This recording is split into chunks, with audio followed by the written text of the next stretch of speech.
become during her outstanding tenure. Katie has been a leader on campus from freshman year to senior year, serving in many productive and impactful capacities, but she displayed the growth and breadth of her skills interning and working in Africa. In 2011, Katie spent the first of 2 summers immersed in managing an egg farm in Rwanda, an operation new to sub-Saharan Africa. There she discovered a calling to empower the women of Rwanda to become confident and skilled workers, able to support themselves and their families. Katie has a passion for the agriculture industry, will graduate with honors, accepting her degree on behalf of the women in Africa who do not have the same opportunities for education. She has accepted a position with Tyson Foods to begin her career in the poultry industry. Katie is the daughter of Tom and Elizabeth McGee. Katie, will you please join me?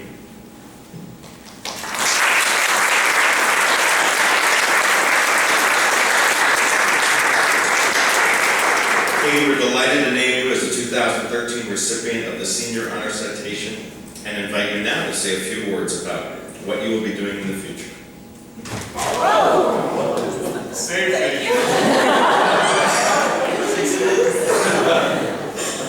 Well, I guess since I've been called up here twice, I should get twice the time, right? Yes, 3 times. Wow, thank you so much. I recently watched a TED Talk by a guy named Mark Moore, who graduated from Harding and lives in Georgia now and started this nonprofit called Manna, which is a company that focuses on producing ready-to-use therapeutic foods. So what it is just basically a protein paste they mix into peanut butter, and they focus on getting into kids' diets under 1,000 days old. So 0 to 3 years, and I ran into this guy working in Rwanda, and loved the work he does. One Ag focuses on 3 to 6, they focus on 0 to 3, and we're starting to understand just getting protein into kids' diets. From 2 to 5 is the difference between 15 IQ points. The Copenhagen Consensus last year said that the most cost-beneficial investment we can make to solve world problems is incorporating education and hunger alleviation. So fighting malnutrition in preschools, which is what I work to do, is one of the most effective ways we can change the world. Anyway, so this guy, Mark Moore, he had something to say. He really had something to say, and I was looking forward to this talk, thinking he was going to talk about, child death under 5 years old, all of that. And instead, he talks about inspiration. And not just what inspires us, everyone is inspired.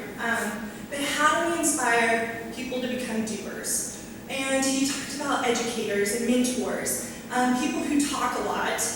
But at the end of the day, when everything is said and done, what has actually been done? And so sometimes as educators and mentors, we don't really get the rap as people who do a whole lot. And he talked about the principle of least interest. A sociologist named Willard Waller really studied education and said that if we're going to continue to educate students, this can't exist. And the principle is this, that whoever invests least in the relationship has the upper hand. And it's throughout all relationships, not just in education. And as I listened to this, I thought to myself 2 things. First of all, that's probably why I'm still single. I care way too much about everything. But 2, I think I've never really had room for that in my life. So maybe that's why my education has been so successful. And as I look around this room, the principle of least interest is never existed here either. Heather, thank you so much for your introduction and just being a mentor these last 4 years.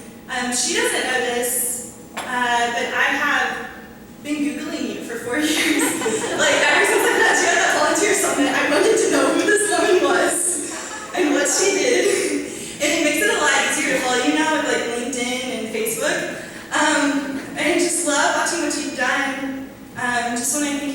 think of just a woman clothed in strength and dignity who laughs at the future. And he's just someone who I aspire to be.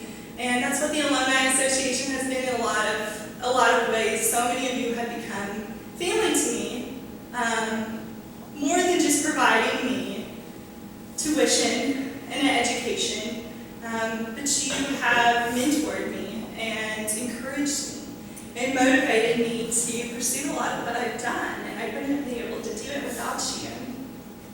Clint, it's such an honor. I don't want to steal your thunder. I don't want to say anything that you're going to say, but it's such an honor to be recognized alongside Clint. I've known you since freshman year, and you are someone who cares deeply. We started working together at K-Life, and we both ended up in Africa, and I just want to say, I hope you're a diplomat in every country I live in the future, because there's a good chance I can stir up some trouble, and I need someone on the inside of the State Department, okay? I want to talk a little bit about Liz as well, because together as endowed scholars, we spend a lot of time together. And what Heather didn't tell you is how similar we are. Huntsville is a similarly sized town to Ozark. We have the same social problems, same sort of culture. We used to play each other in basketball, and if you think Liz and I are tall, you should see some of those girls from Huntsville. They're tall. But Liz, you're just, other than being one of the smartest girls I know, you just have a maturity and wisdom that I think is just so ahead of our age, so beyond your years. Funny little story, we realized Monday, she told you how nerdy she was in high school. I was almost as bad, keeping records of everything we've done. I was an FFA, so we did that. But she went to poultry camp in high school, which is something that we do in the department. It's like a recruitment thing. She went to poultry camp, okay? I went to pharmacy camp.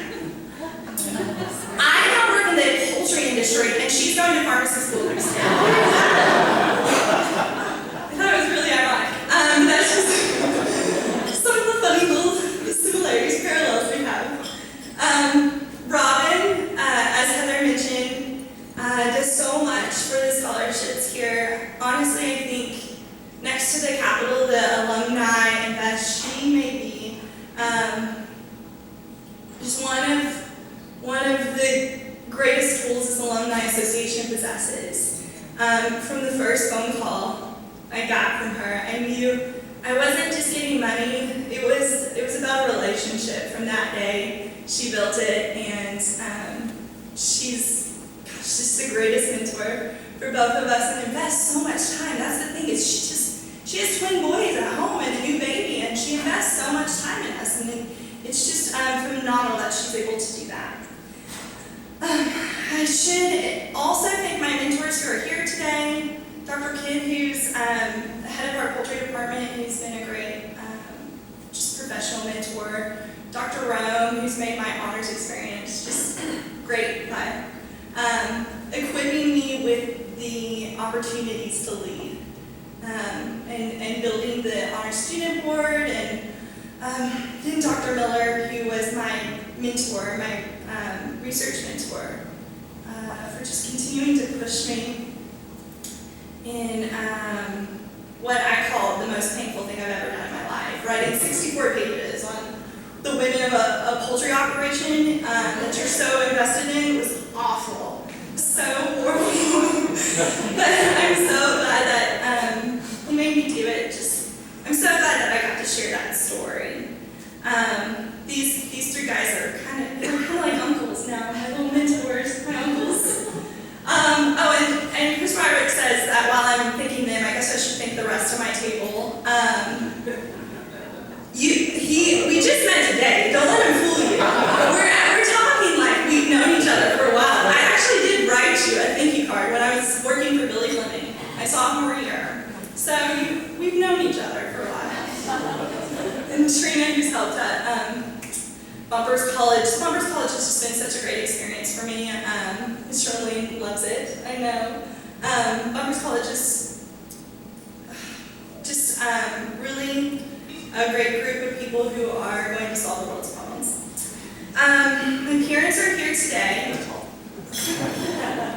My parents are here today, and I think when we talk about inspiration and motivating people to be a doer, they're probably most to blame. People always ask, like, what do your parents think about you going to Africa?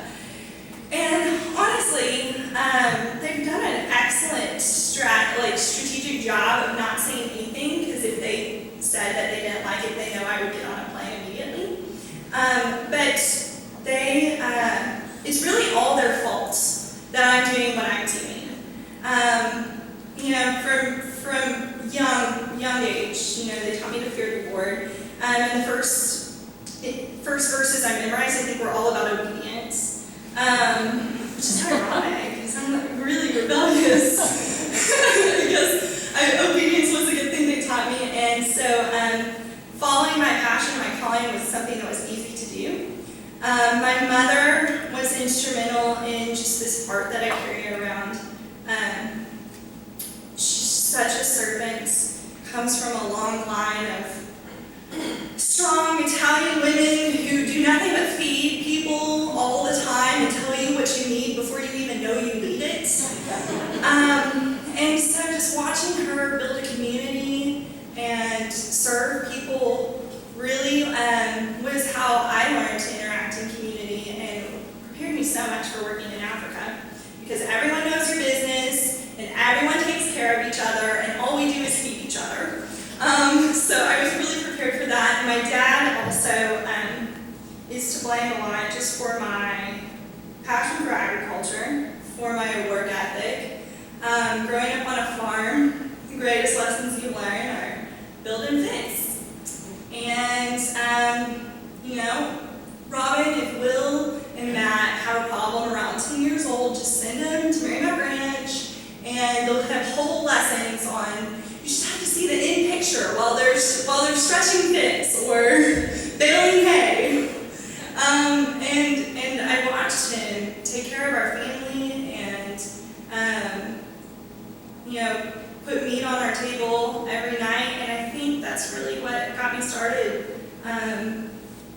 on getting into the agriculture industry and feeding people. And probably the grandmother of them all, the one who's been the greatest influence is my kindred spirit, my granny, who's here today, who really increased my global perspective. She's 92 years old and has lived probably the greatest life anyone has ever lived. I envy her so much.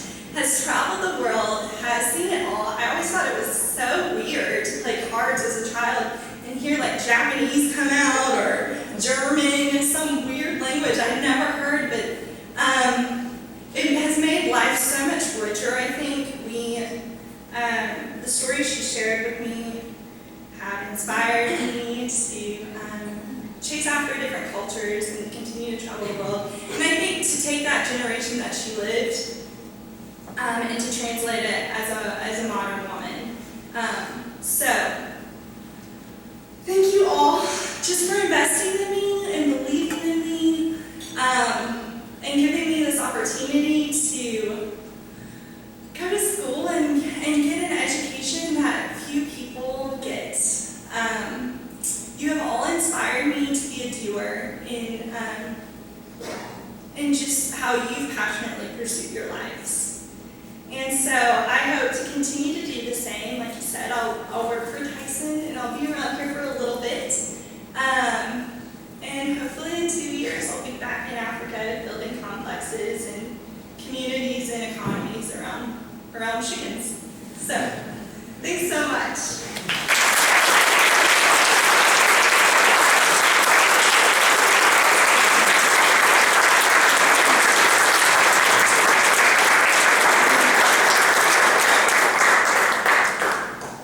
Thank you so much, Katie. Our next recipient is an honor student from Bartlesville, Oklahoma, with plans to pursue a career in the Foreign Service, Clint Shoemaker. While at the U of A double majoring in anthropology and political science, Clint had an opportunity to study Arabic, French, and Swahili, and connect with outstanding mentors. He studied abroad in Tanzania, served as a foreign affairs intern with a U.S. senator, and participated in the Tibetans in Exile Today program. His undergraduate research focused on collecting the oral history of Rwandans living in Northwest Arkansas. Clint imparted his personal passion to a women's empowerment project and researched leadership techniques of female entrepreneurs in Ghana. Collaborating with Vital Voices, Clint's research team is in the process of publishing an economic development model catered to women in developing countries. Clint was selected as the university's first Pickering Foreign Affairs Fellow, a national award that provides funding for graduate school, internship opportunities, and a contract to work as a United States diplomat. He will intern with the U.S. Department of State this summer before beginning a master's program in law and diplomacy at Tufts University. He is the son of Cheryl Shoemake and the late Tom Shoemake. Clint, may you please come forward?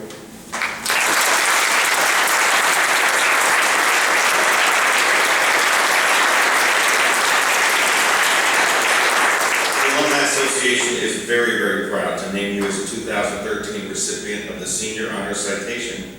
And Clint, we'd love to have you share with us what you're going to be doing in the future. Well, as you said, this summer I'll be interning at the State Department in Washington, D.C. I'll be working in the Office of the Coordinator of Cuban Affairs, and as you heard from my bio, I don't know Spanish, even though I studied a few other languages, so I'm not completely sure how I ended up there, but that's my that's my first step along the way. And then I will, like you said, get a degree at Tufts University and then enter the Foreign Service as a diplomat with the U.S. Department of State. And all those things that I've done are really a testament to the experience I've had here at the University of Arkansas. I've had fantastic mentors, done really exciting research projects, and studied abroad several times. And I'm very honored to have received this degree with Katie. We are very similar, and I think that we will be working together in the future, and I think that's a true testament to what Arkansas alumni are capable of. So thank you all very much for this award.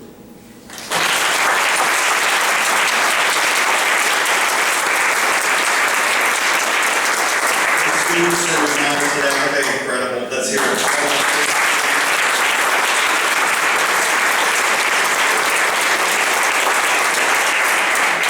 Well, you know, we have to say goodbye to those who are graduating this weekend, and we wish you all the best. There are faces around the room that, I've gotten to know just over the last year. It's going to be really hard to say goodbye. But we know you're going to succeed. We know that you will do what we ask you to do, which is to come back often. Tell us what you're doing, share with our current students and future students what you've accomplished with your degree. Let us know at every turn what you're doing. You better do that. You know what I'm talking about.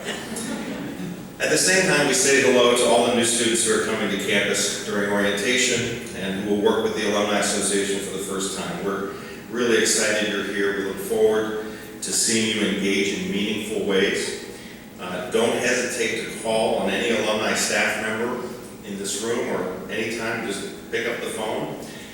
We'll be happy to help you with anything we can. I want to thank everybody, all of our distinguished guests, parents, friends, board members, alumni for coming today. I just have a couple of announcements before we adjourn. We have a continuing business with our board of directors who are here with you. They're actually convened in the boardroom at 1:30. I know that some students have other engagements this afternoon. If you have a moment, we would invite the students and their families and friends to stay briefly for photographs. And lastly, breaking with tradition, I've had a request to invite our senior honors scholars, Katie and Clint, to come up and help me call the hogs.